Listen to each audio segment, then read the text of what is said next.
Ted বাইজার টক্সের আরও একটি নতুন এপিসোডে আপনাদের সকলকে স্বাগত জানাই। আমাদের জীবনে বিভিন্ন সময়েই কিন্তু আমরা নানান রকম আইনি জটিলতার মধ্যে পড়ে যাই এবং তখন আমরা কিছুটা দিশেহারা হয়ে যাই যে কোথায় যাব বা কার কাছে যাব বা কে আমাকে হেল্প করতে পারে এই বিষয়ে। তো টেড বাইজার টক্সে আজকে আমাদের সঙ্গে যিনি আছেন তিনি বিগত ২২ বছর ধরে শিলিগুড়ি, জলপাইগুড়ি, দার্জিলিং এবং হাইকোর্টে প্র্যাকটিস করছেন।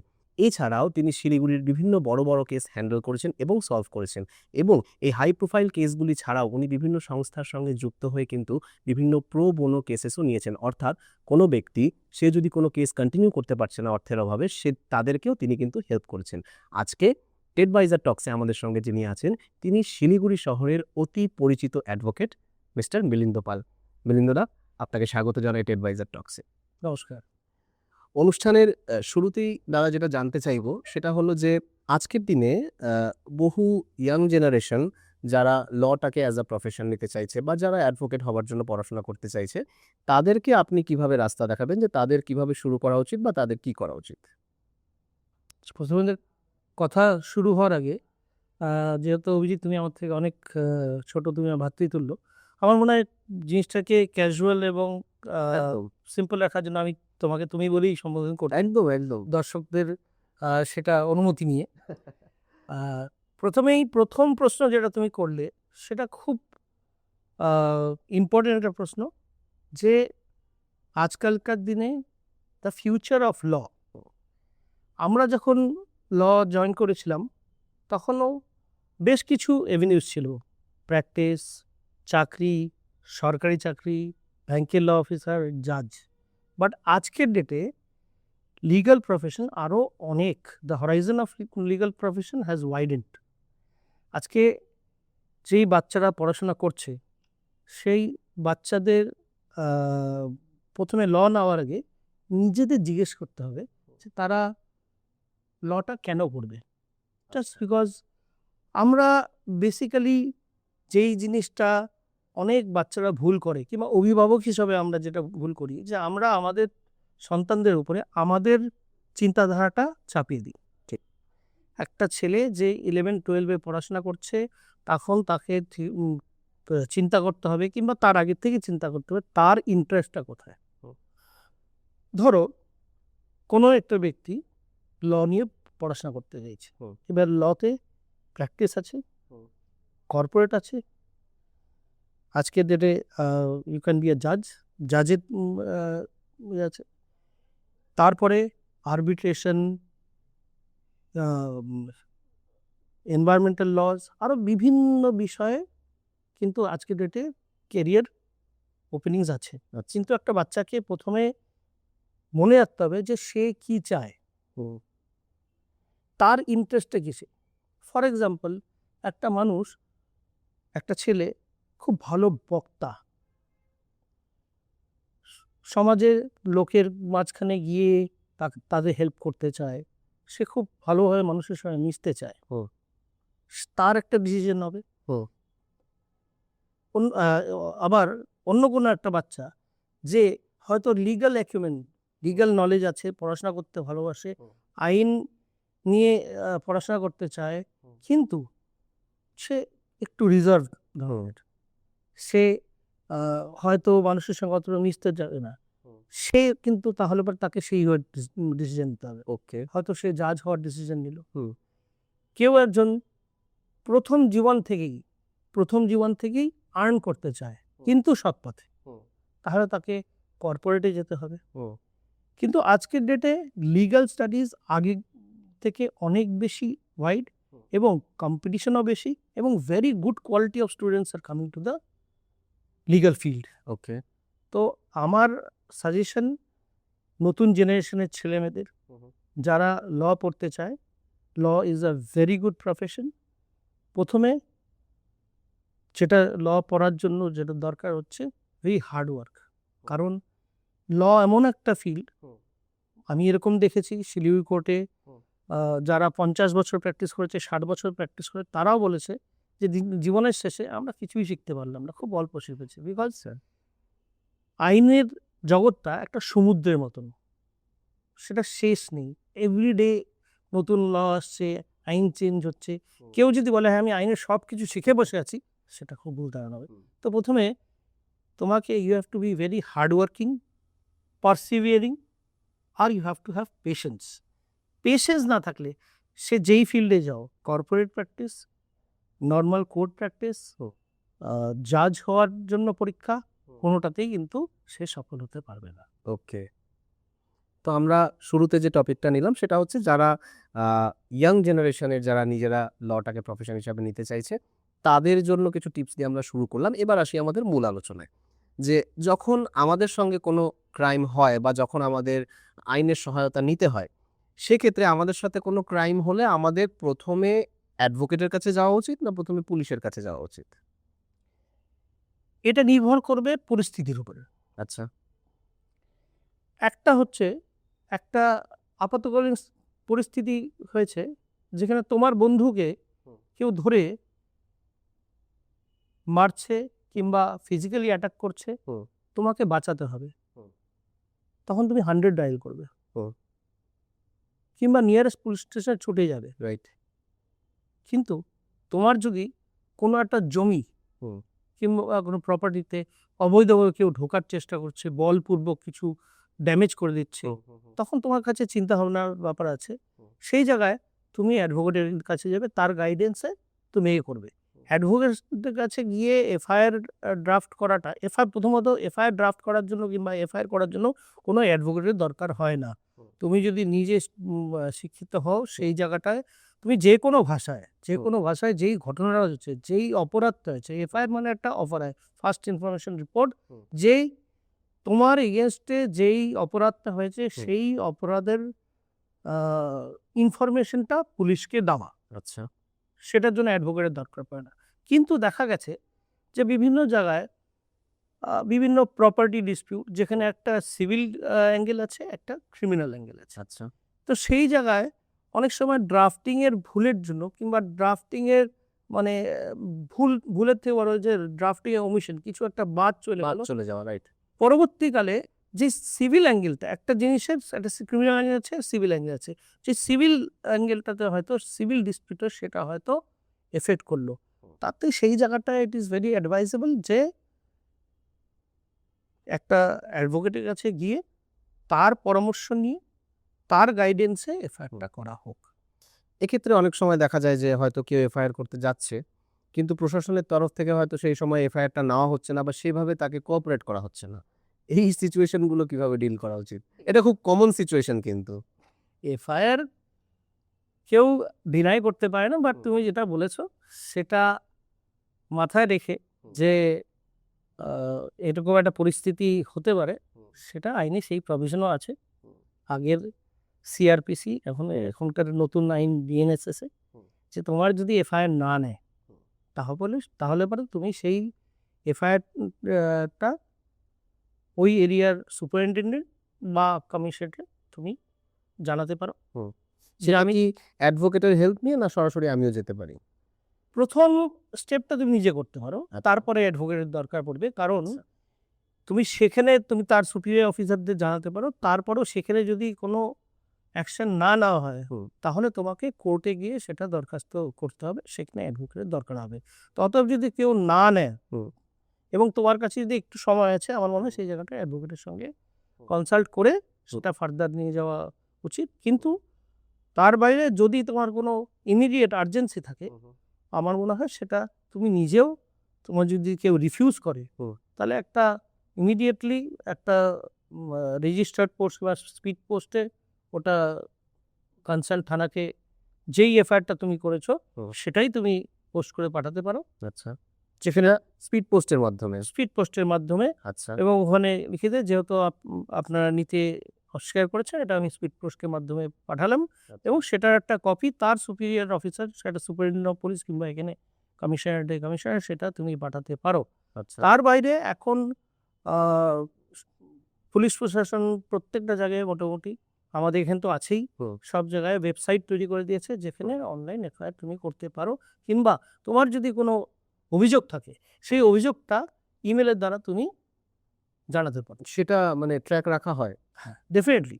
তুমি যদি ইমেলের দ্বারা, আমার দেখা এরকম হয়েছে হুম। যে এরকম একটি পার্টিকুলার কেসে এরকম আমার ক্লায়েন্টরা গিয়েছিল এবং সেখানে এফআইআর নিয়ে রিসিভিংটা দেয়নি, নিয়েছিল রিসিভিংটা দেয়নি, যেটা হওয়া উচিত না, বাট কোনো কারণে সেটা হয়েছে।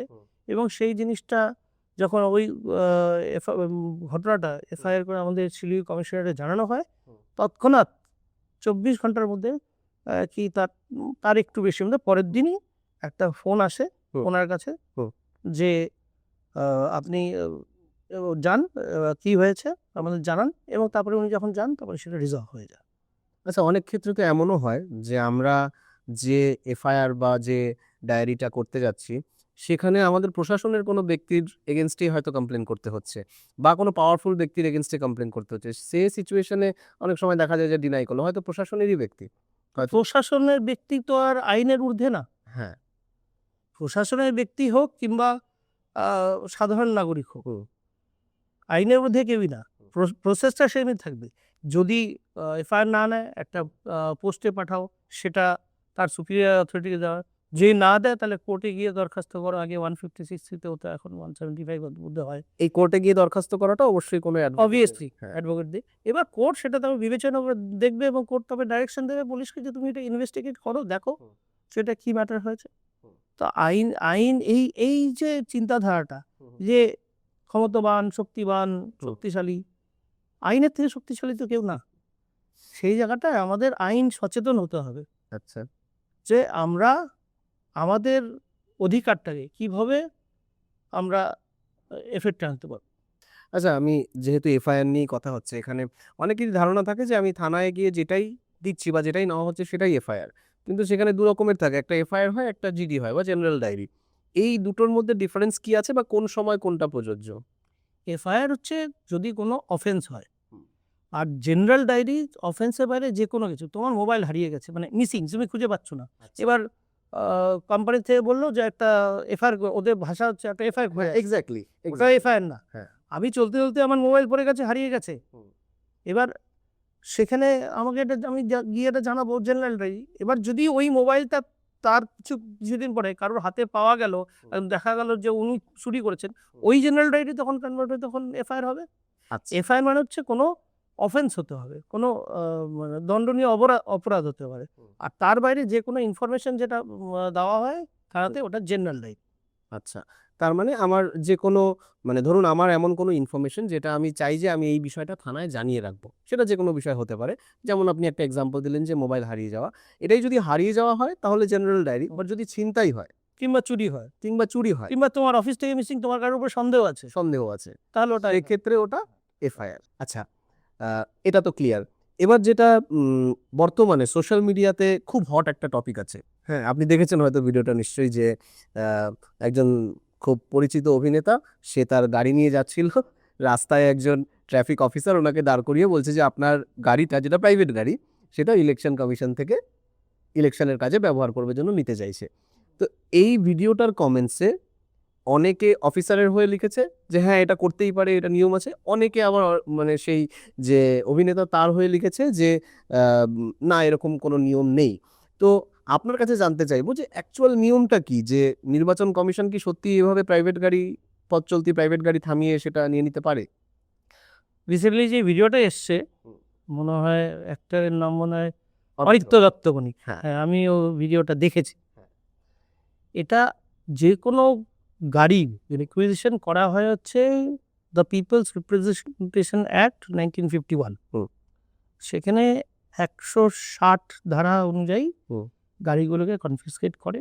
আচ্ছা, কিন্তু মোটর ভেহিকলস অ্যাক্টে সেকশন 66-এ ক্লিয়ারলি বলা আছে যে বিনা কারণে কোনো ওইভাবে সিজ করা যাবে না।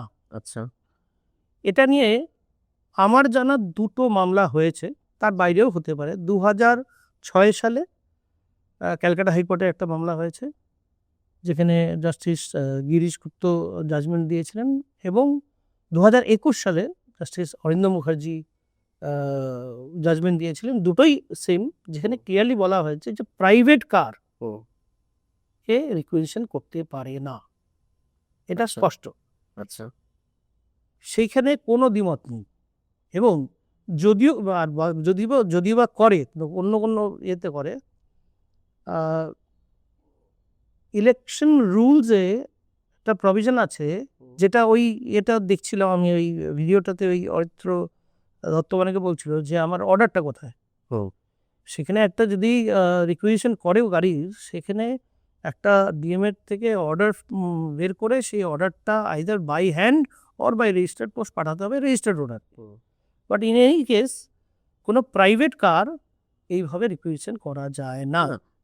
যেটা প্রচলিত, যেটা আমরা দেখে অভ্যস্ত, যে গাড়ি হয়তো দাঁড়িয়েছে ট্রাফিক পয়েন্টে, সেখানে একটা রিকুইজিশন, সেটা ব্ল্যাঙ্ক থাকে বেশিরভাগ ক্ষেত্রেই, সেখানে গাড়ির নম্বরটা লিখে যে মালিক তার হাতে ধরিয়ে দেওয়া হয় যে আপনার গাড়িটা নির্বাচনের কাজে ব্যবহার না, ওইভাবে করা যায় না, ওটা একটা ডিএম এর অর্ডার থাকতে হবে, সেই অর্ডারের যে করা যায়।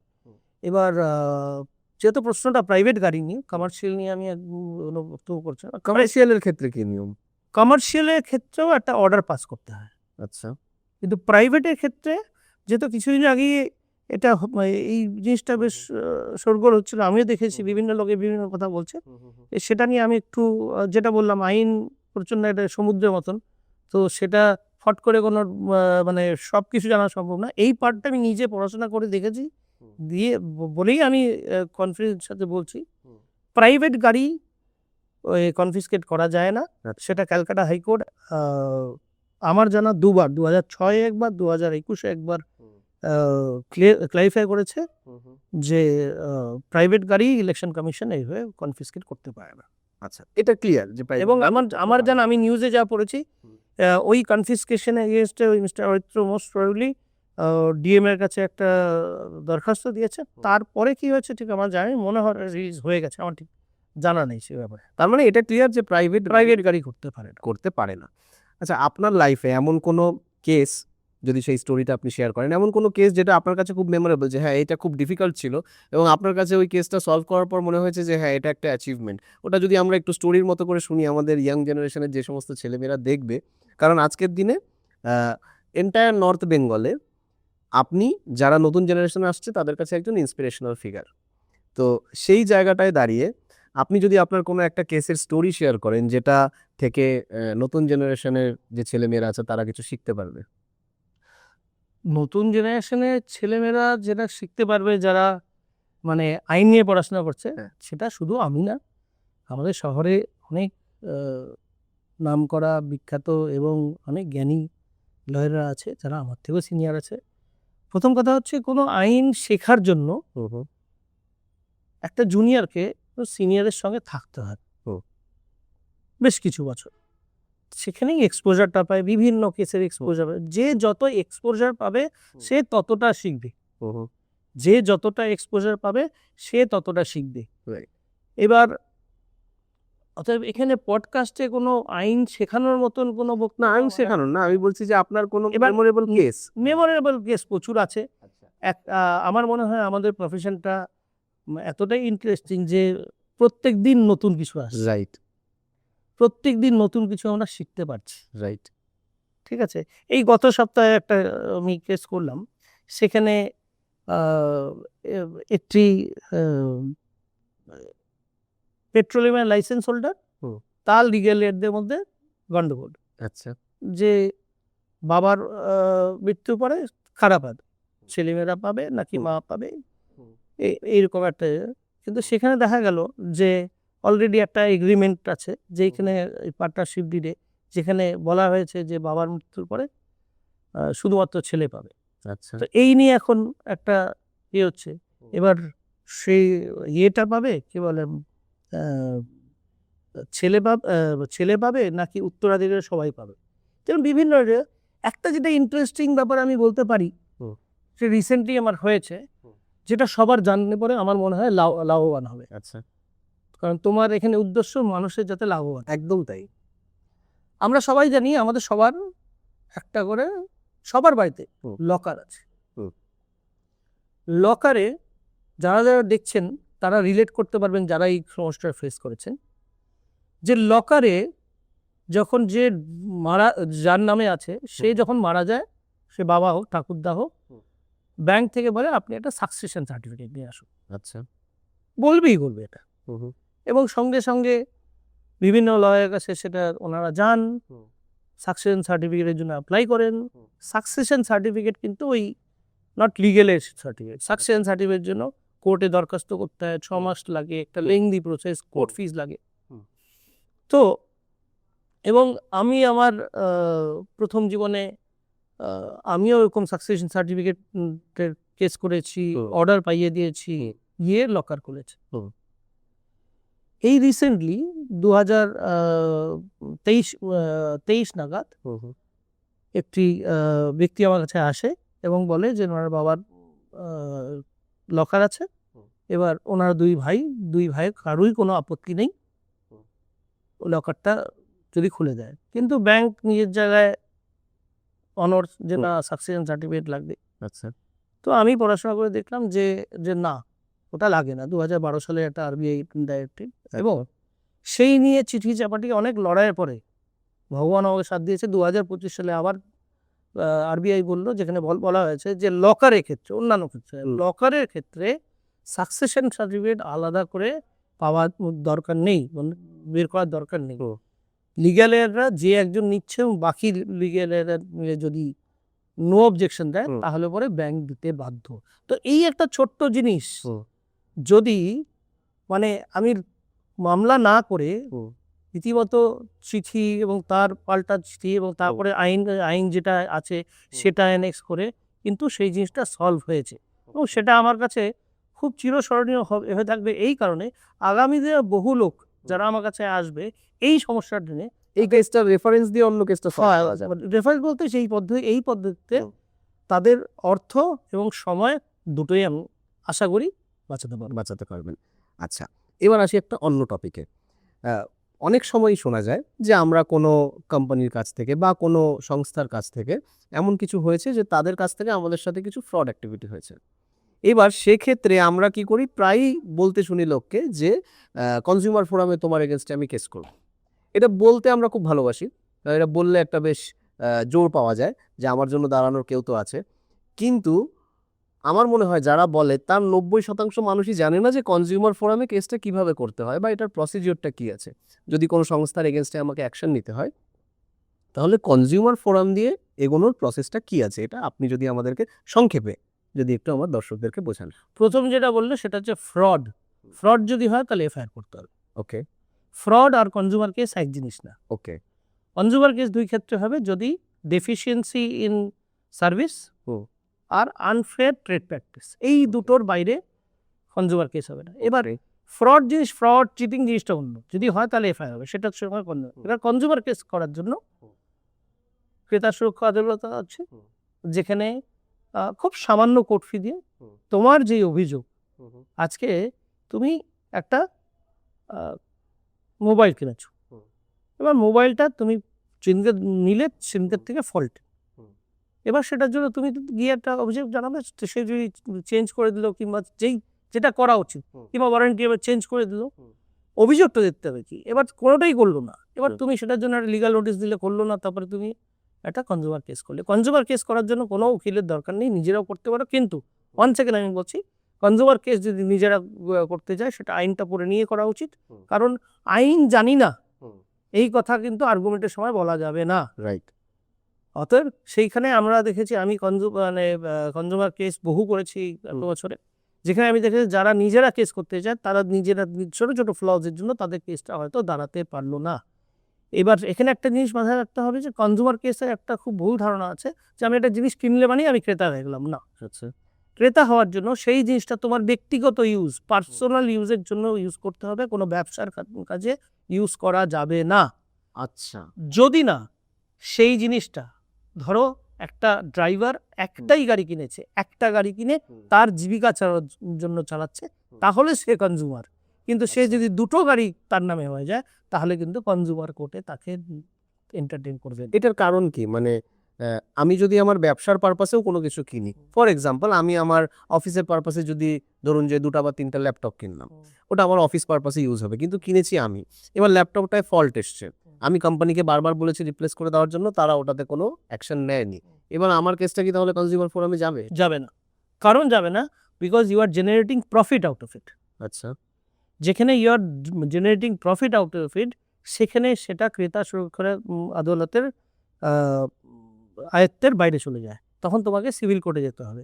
তুমি যদি একটা জিনিস শুধুমাত্র নিজের ইউজের জন্য কেনো, এটাই আইনে ব্যাখ্যা আছে, তাহলে তুমি যেটা বলছো সেই ক্ষেত্রে হয়তো আধা সিভিল কোর্টের কেস কনজিউমারে ঢুকে যাবে, সেটা তো সম্ভব না।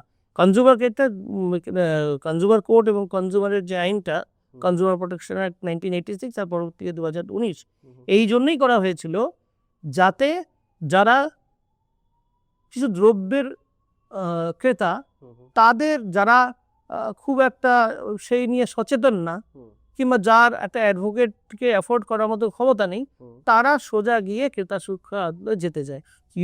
তুমি যদি একটা অফিস রান করছো, 4টা কম্পিউটার ইউজ করছো, তাহলে তুমি একটা অ্যাডভোকেটের অ্যাফোর্ড করতে পারবে এবং তুমি সেই ব্যাপারে যথেষ্ট সচেতন।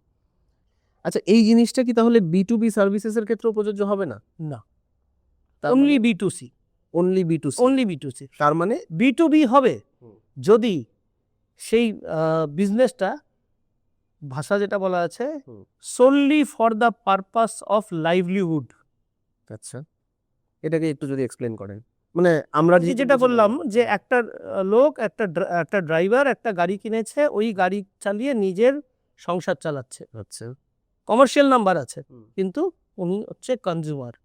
ওই লোকটা তখন আরেকটা গাড়ি কিনলো, দ্যাট মিনস ও একটা চালাচ্ছে নিজের ইউজের জন্য, আরেকটা ফর জেনারেটিং প্রফিট। আচ্ছা, তাহলে আর উনি ক্রেতা থাকছেন না।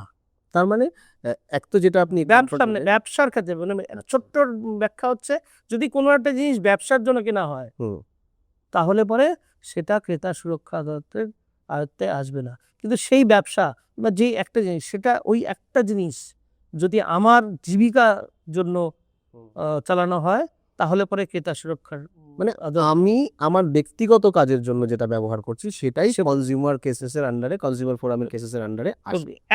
একটা ব্যতিক্রম আছে, সেটা হচ্ছে ইন্স্যুরেন্সের ক্ষেত্রে। আচ্ছা, ইন্স্যুরেন্স যদি ফ্যাক্টরিও হয়, তাও কনজিউমার, কারণ ইন্স্যুরেন্স মানুষ কিনে ওটাকে আর বিক্রি করছে না, ওটাকে ইউজ করছে না কোনো জায়গায়। আচ্ছা, তার মানে আমাদের কাছে এইটা অন্তত আজকে ক্লিয়ার হলো যে যে কোনো কনজিউমার ফোরাম কেস সেটা যদি বিজনেস টু বিজনেস রিলেশনের হয় তাহলে সেটা কনজিউমার কেসেসে যাচ্ছে না, সেটা তখন সিভিল কোর্টে যাবে। আর যদি এরকম কোনো কেস হয় যেখানে প্রোডাক্টটা আমি আমার নিজের ব্যবহারের জন্য কিনেছি বা সার্ভিসটা আমি আমার নিজে উপভোগ করছি, সেই কেসেসগুলো কনজিউমার ফোরামে যাবে। আমার মনে হয় এই ইনফরমেশনটা আমাদের যারা দর্শক আছে তার মানে একটা গুরুভাগ হয়তো এই ব্যাপারটা কিন্তু জানতো না। ইনফ্যাক্ট আমি নিজেও এই বিষয়টা জানতাম না। তো একটা বিষয় দেখুন, আমি জানি না আপনি টেডভাইজার টক্সের কতগুলো এপিসোড দেখেছেন, বাট আমাদের দর্শকদের কাছে প্রত্যেক দিনই কিন্তু আমরা এমন কিছু তথ্য নিয়ে আসি এবং এমন কিছু মানুষদেরকে নিয়ে আসি যাদের কাছ থেকে আমরা এমন কিছু তথ্য পাই যেটা আমাদের আগে কোনোদিন আমরা ভাবিও নি, জানতামও না। তো আরেকটা বিষয় যেটা আমরা আমাদের আজকে শেষ বিষয় যেটা নিয়ে আলোচনা করব সেটা হলো, অনেক সময় কি হয় যে আমরা কোনো প্রপার্টি ব্যাংক থেকে লোনে নিয়েছি, দেন হয়তো আমার 15 বছরের লোন আছে, আমি 10 বছর অবধি লোন দিয়েছি, তারপরে কোনো পরিস্থিতির কারণে আমি সেইটাকে আর কন্টিনিউ করতে পারছি না। সেক্ষেত্রে অনেক সময় হয় যে ব্যাংক থেকে প্রপার্টি অ্যাকোয়ার করে নিচ্ছে, সেক্ষেত্রে অ্যাজ আ কনজিউমার আমার কি করণীয়, বা সেক্ষেত্রে আমি কি ভাবে আইনি সহায়তা পেতে পারি? প্রশ্নটা আমার মনে হয় প্রশ্নটাই ঘুরে উত্তর হয়ে তোমার কাছে আসছে। আচ্ছা, তুমি যদি লোন নিয়েছো, হ্যাঁ, সেটা লোন তোমাকে দিতেই হবে, রাইট? সেখানে কোনো এইরকম প্রবলেম নিয়ে যদি কোনো লয়ারের কাছে যায় এবং সে যদি বলে না আপনার আমি লোন মাফ করিয়ে দেবো, এটা কোনো দিন হতে যায় না। না, সেটা হয় না, বাট সেক্ষেত্রে কি টাইম এক্সটেন্ড করা যায়? যেটা এখন বিভিন্ন জায়গায় টাইম এক্সটেন্ড, সেটা টোটালি লয়ের টোটালি ব্যাংক আর বড়োয়ারের মধ্যে। এবার টাইম এক্সটেন্ড করা না এক্সটেন্ড করা, এই টোটাল ডিসপিউটের জন্য আলাদা একটা আইন আছে। আচ্ছা, সেটা হচ্ছে ডেটস রিকভারি ট্রাইব্যুনালে একটা ডিআরটি ডেটস একটা ট্রাইব্যুনাল গঠন করা আছে, যেখানে ব্যাংকের আলাদা আইন আছে। আচ্ছা, ঠিক আছে, RDDBFI অ্যাক্ট আর সারফেসি অ্যাক্ট। আচ্ছা, এটা অত ডিটেলসে যাচ্ছি না, কিন্তু এই মামলাগুলো দেখার জন্য একটা আলাদা কোর্ট আছে। সেটা কলকাতায় ছিল আচ্ছা, আগে, এখন শিলিগুড়িতেও আছে। সেই কোর্টটা হচ্ছে আমাদের সেবক রোডে অবস্থিত, PCM টাওয়ারের ওপরে। তো সেই সব মামলাগুলো ওখানে হয় এবং সেখানে বিভিন্ন পদ্ধতি হতে পারে। আজকে যেই কথাটা বললে যে ব্যাংক কি করছে তার উপরে। এবার ব্যাংক একটা নোটিশ পাঠালো। প্রথমে যখনই একটা ডিফল্ট হবে প্রথমে এনপিএ ডিক্লেয়ার করবে। এনপিএ ডিক্লেয়ার করার পর 13 একটা নোটিশ পাঠাবে। নোটিশ পাঠানোর পর তুমি যেই বাড়িতে থাকছো সেই বাড়ির সামনে হয়তো একটা নোটিশ চিপ বেরিয়ে যাবে। তারপরে তাও যদি তুমি না দাও তাহলে তোমার পেপারে অ্যাড দেবে যে তোমার বাড়ি নিলাম করা হচ্ছে। তারপর ডিএম এর কাছে অ্যাপ্লাই করবে। ডিএম কিংবা এখন সিজিএম, এসিজিএম এর কাছেও অ্যাপ্লাই করা যায়। এই একটা সেকশন 14 বলে ওটাকে, সেকশন একটা পারমিশন নেবে যে পুলিশ প্রশাসনের হেল্প দিয়ে তোমাকে ঘর থেকে বের করে দেবে। এই মাঝখানে তুমি ওই ডিআরটি কোর্টে গিয়ে দরখাস্ত করতে পারো। One second, this is very technical, এটা উকিল ছাড়া হয় না। এটা ডিআরটি কোর্টে গিয়ে তুমি দরখাস্ত করে তোমার বক্তব্য রাখতে পারো। এবার সেটা জাজের উপর ডিপেন্ড করবে যে কি হবে, কত সময় দেবে, কি না দেবে, মধ্যস্থতা করবে না করবে, এবং কিছুটা হয়তো সে ব্যাংকের উপরও ডিপেন্ড করবে। হ্যাঁ কিছুটা ব্যাংকের উপরে, কিছু তোমার কেসের উপর ডিপেন্ড করবে। ব্যাংক কি কি পদ্ধতি নিয়ে, তার মধ্যে কোনো টেকনিক্যাল ফ্লজ আছে কিনা সেটার উপরে ডিপেন্ড করবে। তোমার দেওয়ার ইন্টেনশন, যে তুমি কতক্ষণই, তুমি যদি বলো যে না আমার কাছে টাকা নেই আমি দেবো না, কেউ শুনবেন। কিন্তু তুমি দিতে চাচ্ছ, ব্যাংকে যে সময় চাইছো, তুমি সেটা কোর্টের কাছে প্রেয়ার করলে, কোর্টের কাছে আবেদন করলে, কোর্টের কাছে দয়া ভিক্ষা চাইলে, কোর্ট কনসিডার করতে পারে কিছু দূর। এবং তার বাইরে এই সব ক্ষেত্রে যেটা এখন আপনারা সবাই শুনে থেকেছেন হয়তো, লোক আদালত করা হচ্ছে। আচ্ছা, এটা কি জিনিস? লোক আদালত হচ্ছে যে কোর্টের যেহেতু সারা ভারতবর্ষে কোটি কোটি কেস পেন্ডিং পড়ে আছে, তো বিভিন্ন কেস যেগুলো সিভিল কেস, বিভিন্ন যেগুলো দুই পক্ষ মিলে বসে মিটিয়ে নিতে পারে, তাদের জন্য লোক আদালত করা হয়। এখন ন্যাশনাল লোক আদালত করা হচ্ছে, সেকেন্ড স্যাটারডে করা হয় 2 মাস পর পর। আচ্ছা, সেখানে কোর্টের জজ সাহেবরাই বসেন এবং তার সঙ্গে মেম্বার জাজরা বসেন, কিছু সমাজসেবীদের অ্যাপয়েন্ট করা হয়, কোনো অ্যাডভোকেটকে অ্যাপয়েন্ট করা হয়, যেখানে উভয় পক্ষে বসেন। এই যে তোমার ক্ষেত্রে তুমি যে এক্সাম্পলটা বলে, ব্যাংক বলছে যে এই 10 লাখ টাকা চাই, কিন্তু সে 7 লাখ টাকা দেওয়ার পরে আর দিতে পারছে না। এবার তাহলে ব্যাংক টাকাটা পাচ্ছে না, এবার ওনাকেও দিতে হবে। এবার এটা যে মামলা মোকদ্দমা চলে, তাহলে যেই ব্যক্তি, তারও একটা ব্যয় আছে, মানসিক একটা স্ট্রেস আছে। কারণ সাধারণ মানুষ কোর্টে যেতে খুব একটা পছন্দ করে না, কিংবা খেলে পরে নিজেরা অস্বস্তি বোধ করতে পারে। আমাদের জন্য একটা কর্মক্ষেত্র, ওখানে আমাদের খুব একটা সহজ স্বাভাবিক পরিবেশ, কিন্তু একটা লিটিগেন্টের জন্য কিন্তু এই কেসটা খুব একটা ভালো একটা এক্সপিরিয়েন্স না। তো সেই এবং 2 নম্বর কথা হচ্ছে, মামলাটা চললে পরে একটা কোর্টের একটা প্রেসিডেন্সি, সেই লোক আদালতে উভয় পক্ষকে নোটিশ করা হচ্ছে, বা আর কোনো ব্যাংকের আবেদন করা হচ্ছে, কোনো সময় বড়ের আবেদন করা হচ্ছে। উভয় পক্ষকে ডেকে একটা মধ্যস্থতা, লোক আদালতে একটা মিডিয়েশন প্রসেস বলে এটাকে টেকনিক্যালি। লোক আদালতে দুজন মিডিয়েশন প্রসেস হলো, যেখানে হয়তো ব্যাংক বলো ঠিক আছে আমার 10 লাখ না, আমার 9 লাখ টাকা দিলে হয়ে যাবে। উনি হয়তো আবেদন করলেন যে না আমি পারছি না, আমার এই গ্রাউন্ড, আমার 7-এর জায়গায় 8 লাখ টাকা, বলে ঠিক আছে তুমি একটা মাঝামাঝি আছে 8.5 লাখ টাকায় তোমরা রাজি হয়ে গেলে, উভয় পক্ষ মিলে একটা অর্ডার শিট লেখা হলো, সেটা কোর্টের জজ সাহেব ওখানে সই করবেন, এবং এইটা কিন্তু ফাইনাল একটা অর্ডার, যেটা দুজনকেই মানতে হবে। ইয়েস, সুপ্রিম কোর্ট অব্দি চ্যালেঞ্জ কিন্তু হবে না। তাতে কি হলো, উভয় পক্ষের সুবিধা হলো। আর তার বাইরে নানা মামলা মোকদ্দমা আছেই। মানে এক্ষেত্রে কেসটা ইজি হয়ে গেল অনেক। হ্যাঁ, আচ্ছা, এক্ষেত্রে ধরুন যে আপনি যেটা বললেন যে 7 লাখ টাকা দিয়েছে, 3 লাখ টাকা দিতে পারছে না। এবার ধরুন যে কোনো কারণে সে 3 লাখ টাকাটা দিতে পুরোপুরি অক্ষম, সে পারবেই না দিতে। তাহলে পরে যদি দিতে অক্ষম হয়, তাহলে আইন অনুসারে ব্যাংক পদক্ষেপ নেবে, প্রপার্টিটাকে নিলাম করবে। সেই ক্ষেত্রে সে যে 7 লাখ টাকা পে করেছে, এটা কি তাকে রিপে করা হয়? 7 লাখ টাকাটা ক্যালকুলেশনটা হবে, ওই দিনে 7 লাখ টাকা পেমেন্ট করেছে, কিন্তু এই 3 লাখ টাকা বাকি আছে, কিন্তু 3 লাখ টাকা তো বকেয়া নেই। এই 7 লাখ টাকা দেওয়ার পরে 3 লাখ টাকা যে দেয়নি, তার তো ইন্টারেস্ট ঢুকছে। আর ইন্টারেস্ট হচ্ছে, হয়তো দেখা গেল 3 লাখ টাকার জায়গায় ওটা 5 লাখ টাকা কি 6 লাখ টাকা জমে গেছে। এবার ডিপেন্ড করবে কত পুরনো লোন, কতদিন ধরে দেয়নি, ঠিক আছে। এবার তারপরে বাড়িটা বিক্রি হলো, এবার বাড়িটা বিক্রি হয়তো 20 লাখ টাকা পাওয়া গেল, তাহলে পরে এই 6 লাখ টাকা ওখান থেকে মাইনাস করে হুম। ওই 14 লাখ টাকা ওনার অ্যাকাউন্টে দিয়ে দেবে। আচ্ছা। অথবা যদি দেখা যায় যে এটা 7 লাখ টাকা, আমি একটু হুম। বড় একটা ফিগার বলি, হুম। যে হয়তো 30 লাখ টাকা দিয়েছে, 70 লাখ টাকা দেয়নি, হুম। প্রপার্টি বিক্রি হলো 60 লাখ টাকায়, হুম। ঠিক আছে, এবার বকেয়া পড়ে আছে 70 লাখ টাকা, হুম। প্রপার্টি বিক্রি হলো 7 লাখ টাকা, তাহলে 7 লাখ টাকা বিক্রি করার পরে বাকি 10 লাখ টাকার জন্য হুম। ব্যাংক আবার পুনরায় আবার নোটিশ করবে। ওটাকে বলা হয় লস অন সেল, আচ্ছা। ওটাও করতে পারে। আচ্ছা। তো আজকে যারা আমাদের টেডভাইজার টক্সের এই এপিসোডটা দেখলেন, একদম আগের এপিসোডগুলো থেকে একদম অন্যরকম একটা এপিসোড হলো, এবং প্রত্যেকটা সেকেন্ডে সেকেন্ডে কিন্তু আমরা এমন কিছু ইনফরমেশন পেয়েছি যেটার ব্যাপারে আমরা সচেতন ছিলাম না। তো আমার বিশ্বাস মিলিন্দদার আজকের এই এপিসোডটি আপনাদের ভালো লেগেছে। কেমন লেগেছে জানাতে ভুলবেন না কমেন্টসে। আর যদি আজকের পডকাস্টে আপনাদের পরিচিত কোনো ব্যক্তির জন্য কোনো গুরুত্বপূর্ণ ইনফরমেশন থেকে থাকে, ভিডিওটি অবশ্যই তার সঙ্গে শেয়ার করবেন। দেখতে থাকুন টেডভাইজার টক্স, জুড়ে থাকুন আমাদের পেজ টেডভাইজারের সঙ্গে। সবাই ভালো থাকবে। ধন্যবাদ।